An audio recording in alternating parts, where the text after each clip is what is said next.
बिस्मिल्लाहिर्रहमानिर्रहीम।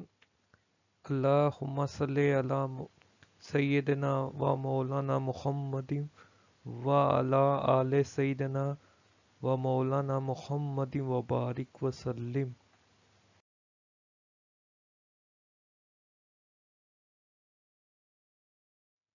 Assalamu alaikum students. I hope that all of you are fine. Today we solved exercise 7.1। 7.1 के question 1 को solve करने से पहले बेटा आए पहले हम triangle law of vector addition के बारे में स्टडी करते हैं। Consider AB vector equal to small a vector and BC vector equal to small b vector। तो बेटा हमने सबसे पहले दो वेक्टर कंसीडर किए। एक वेक्टर को हमने a का नाम दे दिया और दूसरे वेक्टर BC को हमने b का नाम दे दिया। Now joining points a and c we get triangle ABC। अब हम क्या करेंगे, हमारे पास जो पॉइंट a और c है इसको जॉइंट करेंगे तो हमारे पास एक ट्रायंगल आ जाएगी ABC। Now sum of vectors a and c a and b can be obtained by head to tail rule. तो बेटा हमारे पास एक head to tail rule physics में आपने स्टडी किया होगा। वो क्या होता है कि AC वेक्टर जो होगा वो इक्वल होगा AB vector plus BC vector. तो हमारे पास जो बेटा AB वेक्टर है वो किसकी इक्वल है, स्मॉल a की इक्वल है। और जो BC वेक्टर है वो हमारे पास किसकी इक्वल है, स्मॉल b की इक्वल है। तो यहाँ से हमारे पास AC जो वेक्टर है वो इक्वल आ गया है A vector plus B vector. तो यहाँ से हमारा एक रिजल्ट ड्राइव हो गया। This is known as triangle law of vector addition. बेटा triangle law of vector addition को हम यूज कर कर जो हमारे पास PQ वेक्टर है इसकी अब वैल्यू हम फाइंड कर सकते हैं। आए किस तरह फाइंड करते हैं। जो हमारे पास OP वेक्टर है उसको हमने स्मॉल a का नाम दे दिया हुआ और जो हमारे पास OQ वेक्टर है उसको हमने स्मॉल b का नाम दे दिया हुआ। और हम वेक्टर क्या फाइंड करना चाह रहे हैं, हम PQ वेक्टर की वैल्यू फाइंड करना चाह रहे हैं। हमारे पास PQ वेक्टर कौन सा बेटा, ये वाला वेक्टर हम फाइंड करना चाह रहे हैं। PQ वेक्टर किसकी इक्वल होगा। तो using triangle law of vector addition, तो अभी हमने स्टडी किया था कि OQ वेक्टर जो होगा वो इक्वल होगा OP vector plus PQ vector. अगर यहाँ से अगर हम वेक्टर PQ की वैल्यू फाइंड करना चाहें तो OP को हम दूसरी साइड पर ले जाएंगे। तो हमारे पास यहाँ से PQ वेक्टर इक्वल आ गया OQ vector minus OP vector. तो बेटा PQ वेक्टर इक्वल आ गया OQ vector minus OP vector. और हमारे पास जो OQ वेक्टर है वो किसकी इक्वल है, स्मॉल b की इक्वल है। और जो OP वेक्टर है वो किसकी इक्वल है, स्मॉल a के इक्वल है। तो यहाँ से हमारे पास PQ वेक्टर की वैल्यू आ गई b vector minus a vector.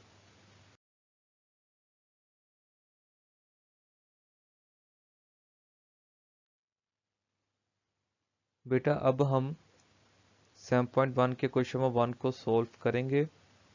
और अभी जो हमने लास्ट स्टडी किया है triangle law of vector addition को यूज करते हुए, हमारे पास एक पॉइंट P गिवन है और एक पॉइंट Q गिवन है।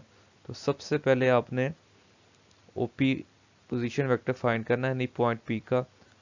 तो जस्ट आपने क्या करना है कि बस जो कोऑर्डिनेट है ना P के 2 और 3 उसके साथ आपने I और J को ऐड कर देना है, यानी 2I प्लस 3J। तो ये हमारे पास OP वेक्टर आ गया। OP vector mean position vector of P। इसी तरह आपने position vector of Q find करना है। जस्ट आपने जो पास Q गिवन है यानी 6 और माइनस 2 इसके कोऑर्डिनेट के सामने 6I और माइनस 2J को आपने ऐड कर देना। तो आपके पास अभी आपने जो लास्ट स्टडी किया है triangle law of vector addition वो किसकी इक्वल होता है, O PQ vector equal to OQ vector minus OP vector. तो हमारे पास OQ की वैल्यू क्या है बेटा, 6I माइनस 2J। और हमारे पास OP वेक्टर की वैल्यू क्या है, 2I प्लस 3J। तो माइनस साइन को हमने अंदर मल्टीप्लाई किया तो हमारे पास ये आ गया माइनस 2I माइनस 3j। तो बेटा जो i वाला कंपोनेंट है वो i1 में से माइनस होगा, और j वाला जो है वो j वाले में से ऐड करेंगे। तो ये हमारे पास आ जाएगा 4i माइनस 5j। तो ये हमारे पास इसका आंसर आ गया। Now we solve question number 2 7.1। तो बेटा मैग्नीट्यूड ऑफ वेक्टर का हमारे पास एक फॉर्मूला होता है कि अगर आपके पास एक वेक्टर गिवन है x i plus y j plus z k, तो वो किसकी इक्वल होगा, x square plus y square plus z square, और उस पर इसके ऊपर हम स्क्वायर रूट ले लेंगे। तो आए इसको हम सॉल्व करते हैं क्वेश्चन नंबर 2 को। कहता find the magnitude of vector you.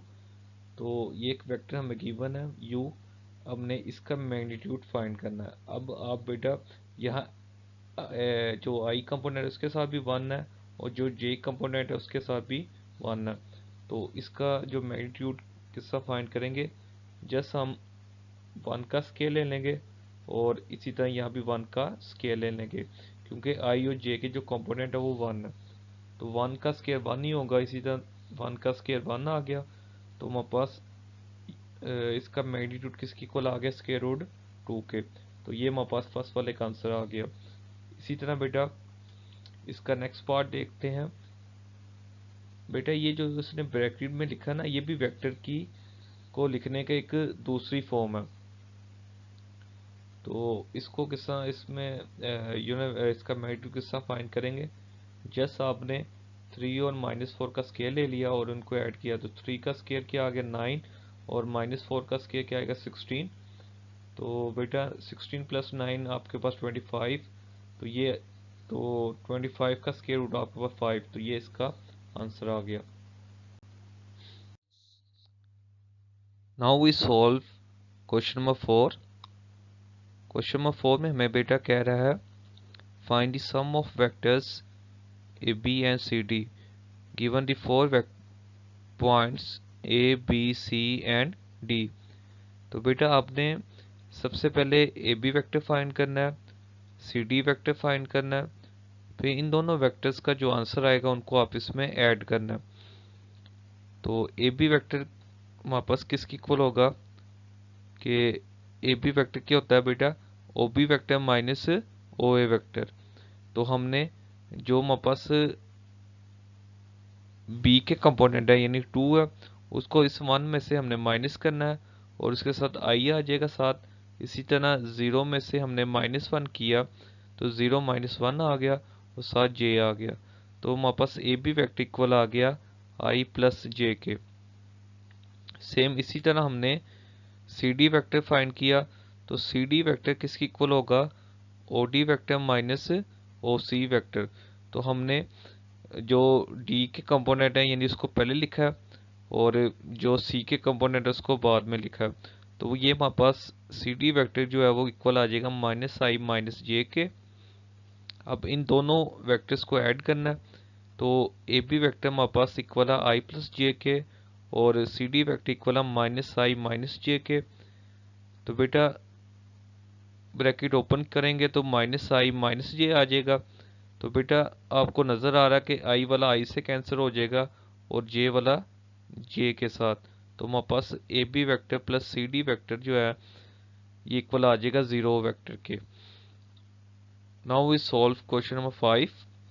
कहता find the vector from the point A to the origin where A B vector equal to 4i minus 2j and b is a point -2, 5। तो बेटा इस question में मैं कह रहा है कि जो हमारे पास ए बी वेक्टर है वो इक्वल है 4i माइनस 2j के, और पॉइंट बी जो है हमारे पास इक्वल है -2 एंड 5, और हमने ए ओ वेक्टर फाइंड करना। तो आपको सबसे पहले position vector of O B find करेंगे, यानी पॉइंट बी का पोजीशन वेक्टर किसकी इक्वल होगा -2i प्लस 5j के बेटा। तो यहाँ से अगर हम triangle law of vector addition को यूज़ करें तो हमारे पास ए बी वेक्टर इक्वल आएगा O B vector minus O A vector. तो बेटा ओ ए बी की वैल्यू हमारे पास यानी अगर हम यहाँ से ओ ए की वैल्यू फाइंड करें तो ओ ए वेक्टर किसकी इक्वल आएगा, O B vector minus A B vector. तो बेटा ओ ए वेक्टर इक्वल आ गया -2i plus 5j minus 4i minus 2j के। यानी हमारे पास जो ओ बी वेक्टर है उसकी वैल्यू हमने लगाई है और जो हमारे पास ए बी वेक्टर है और उसकी वैल्यू हमने लगा दी। तो इस माइनस साइन को ना मल्टीप्लाई किया तो -4i प्लस 2j हमारे पास आ गया। और ब्रैकेट ओपन करने के बाद अब हमने क्या करना है कि माइनस आई वाला कंपोनेंट जो होगा वो आई वाले में से प्लस माइनस करेंगे और जे वाले को जे वाले के साथ। तो बेटा इसका आंसर हमारे पास आ जाएगा, यानी ओ ए वेक्टर इक्वल आ जाएगा -6i माइनस 7j के। लेकिन हमने फाइंड क्या करना है, ए ओ वेक्टर। तो लेकिन हमारे पास वैल्यू आ रही है ओ ए वेक्टर की। तो हम क्या करेंगे कि इसको चेंज करेंगे। जब हम ए ओ वेक्टर लिखेंगे तो हमारे पास इनके जो माइनस साइन है वो भी चेंज हो जाएंगे। क्यों? क्योंकि हमारे पास ओ वेक्टर जो होता है वो इक्वल होता है माइनस ए ओ वेक्टर के। तो आपने इनके माइनस के जो साइन है ना वो चेंज हो जाएंगे। तो ये दोनों माइनस के दोनों के हो जाएंगे पॉजिटिव। तो हमारे पास ये ए ओ वेक्टर की वैल्यू आ जाएगी। Now we solve question number 6। Find a unit vector in the direction of given below. तो बेटा हमने यूनिट वेक्टर फाइंड करना है जो हमारे पास वेक्टर गिवन होगा। जिस तरह हम इसका हम सेकंड वाला पार्ट सॉल्व कर रहे हैं क्वेश्चन नंबर 6 का। हमें एक वेक्टर गिवन है v। तो हमने इस वेक्टर v का हमने यूनिट वेक्टर फाइंड करना है। तो यूनिट वेक्टर क्या होता है, वेक्टर को उसके मैग्नीट्यूड पर डिवाइड करना है। तो हमारे पास ये वेक्टर जो गिवन है इसका मैग्नीट्यूड फाइंड किया। तो इसका मैग्नीट्यूड क्या होगा कि आपने इसके जो कंपोनेंट है आई और जे के उसका स्केयर ले लेना, उनको आप इसमें ऐड और इसका स्केयर रूट। तो 1/2 का स्केयर प्लस स्केयर रूट 3/2 का होल स्केयर। तो बेटा ये आ जाएगा स्केयर रूट 1+4 प्लस 3/4। तो इन दोनों का एलसीएम लो तो आपके पास आ जाएगा 4/4। तो 4/4 को डिवाइड कर तो 1, तो 1 का स्केयर रूट भी 1 आ जाएगा। तो आपके पास इसका मैग्नीट्यूड क्या आ गया, 1 आ गया। तो आपने रिक्वायर्ड यूनिट वेक्टर, आपने यूनिट वेक्टर फाइंड करना है। तो यूनिट वेक्टर का फॉर्मूला क्या होता है, वेक्टर को उसके मैग्नीट्यूड पर डिवाइड कर दे। तो आपके पास वेक्टर जो गिवन है उसको हमने उसके मैग्नीट्यूड पर डिवाइड कर दे। तो ये नीचे मैग्नीट्यूड इसका 1 है। तो 1 को किसी भी नंबर पर डिवाइड करें तो हमारे पास वही वैल्यू आ जाती है। तो इसका मीनिंग है कि यूनिट वेक्टर जो है वो इक्वल आ जाएगा 1/2i plus square root 3/2j के। Now we solve question number 11। Question number 11 में मैं कह रहा है A B vector equal to C D vector कि हमारे पास ए बी वेक्टर जो है वो सी डी वेक्टर की इक्वल है। Find the coordinates of A. हमने जो हमारे पास पॉइंट ए है इसके कोऑर्डिनेट्स हमने फाइंड करने हैं। B and C are. तो बेटा बी के कोऑर्डिनेट हमारे पास 1 और 2 है और सी के -2 और 5 है और डी के जो कोऑर्डिनेट है वो 4 और 11 है। तो हमने ए के कोऑर्डिनेट फाइंड करने हैं। तो आइए इसको सॉल्व करते हैं। Let coordinate of A be x comma y. हमने कंसीडर कर लिया जो हमारे पास ए है उसके कोऑर्डिनेट क्या है, एक्स कोमा वाई। तो हमने यहाँ से एक्स और वाई की वैल्यू फाइंड करनी है। तो बेटा ए बी वेक्टर जो होगा वो किसकी इक्वल है, सी डी वेक्टर के। ये हमारे पास गिवन कंडीशन है क्वेश्चन में। और हमारे पास triangle law of vector addition क्या होता है कि ए बी वेक्टर जो होगा वो इक्वल होगा ओ B vector minus O A vector के। और सी डी वेक्टर किसकी इक्वल होगा, O D minus O C vector के। तो बेटा हमने ओ बी वेक्टर फाइंड किया कि ओ बी वेक्टर क्या होता है कि आपने जो बी के जो कंपोनेंट है उसमें से ए वाले कंपोनेंट को माइनस करना है। तो बी का पहला कंपोनेंट क्या आ रहा है, 1। तो 1 को इस x में से माइनस किया तो 1 माइनस एक्स आ गया और साथ क्या आ जाएगा, आई आ जाएगा। फर्स्ट कंपोनेंट के साथ आई आएगा। इसी तरह सेकंड कंपोनेंट बी का क्या 2 है बेटा, इस 2 को इस y में से माइनस करेंगे तो 2 माइनस वाई आ जाएगा। तो बेटा आपके पास साथ क्या आ जाएगा, जे आ जाएगा। इसी तरह ओ डी माइनस ओ सी, तो डी का जो पहला कंपोनेंट क्या 4 है, तो 4 को हम माइनस करेंगे -2 में से, और साथ क्या आ जाएगा, इसका साथ आ जाएगा आई आ जाएगा। इसी तरह 11 को हम माइनस करेंगे इस 5 में से, तो 11 -5 आ जाएगा। तो साथ इसका कंपोनेंट क्या आ जाएगा, जे आ जाएगा। तो बेटा बाय कंपेयरिंग, तो आपको पता कि जो आई वाला कंपोनेंट है इस साइड पर वो किसकी इक्वल है, इस आई की इक्वल है। और इसी तरह ये जो जे कंपोनेंट है वो किसकी इक्वल होगा, वो इस जे वाले कंपोनेंट की इक्वल। तो आपने क्या किया कि 1 माइनस एक्स जो है वो किसकी इक्वल आ गया, 6 की इक्वल आ गया। और दूसरा कंपोनेंट आपके पास क्या आ रहा है, 2 माइनस वाई, तो 2 माइनस वाई किसकी इक्वल आ गया, 11 -5, तो 11 -5 क्या होता है 6, तो ये इक्वल आ गया 6 के।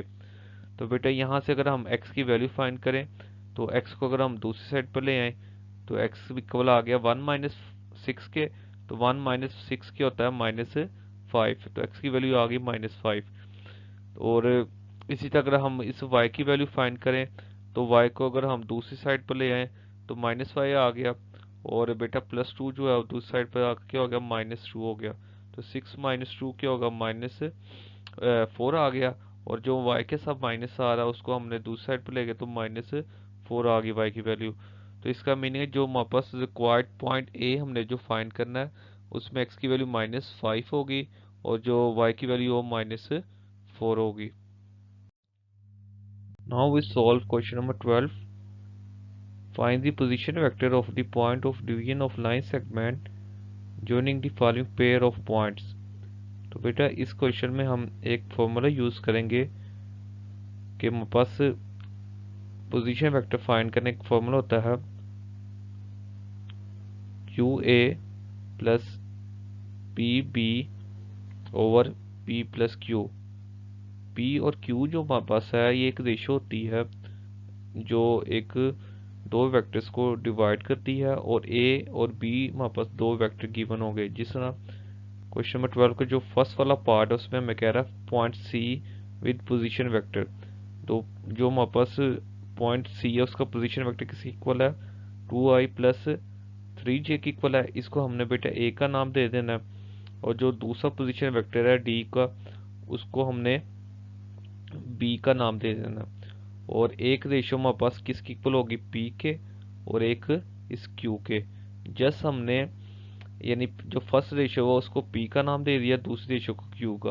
आपने ये जो फॉर्मूला ऊपर वाला इसमें आपने वैल्यू पुट कर दें इस वाले फॉर्मूले में। तो हमारे पास इस फॉर्मूले वैल्यू जो पुट की, तो हमारे पास जो क्यू की वैल्यू वो क्या है 3 है बेटा, और जो ए की वैल्यू है वो ये हमारे पास वेक्टर है 2i माइनस 3j के। और हमारे पास 4 की वैल्यू p है, यानी p किसकी वैल्यू 4। और जो हमारे पास दूसरी वेक्टर है उसको हमने किसका नाम दिया हुआ है, b का। तो हमारे पास b वेक्टर किसकी इक्वल है 3i प्लस 2j के, और नीचे है p प्लस क्यू। तो p की वैल्यू 4 है, और जो हमारे पास q की वैल्यू वो 3 है। तो 4 + 3 7 आ जाएगा, और इसको अंदर मल्टीप्लाई किया तो बेटा ये आ गया 6i माइनस 9j। और दूसरी वाली वैल्यू इसको 4 को अंदर मल्टीप्लाई किया तो ये आ गया 12i प्लस 8j। तो बेटा उसी तरह जो i कंपोनेंट है वो i वाले कंपोनेंट के साथ ऐड होगा, और जो j वाला कंपोनेंट है वो j वाले कंपोनेंट में माइनस करेंगे उसको। तो ये आपके पास 18i माइनस j आ गया, और नीचे क्या आ गया बेटा 7। तो इसको अगर हम सेपरेट लिखना चाहे तो क्या आएगा 18/7i माइनस 1/7j। इसी तरह बेटा इसका सेकेंड वाला पार्ट है, तो आप वो खुद ट्राई करें।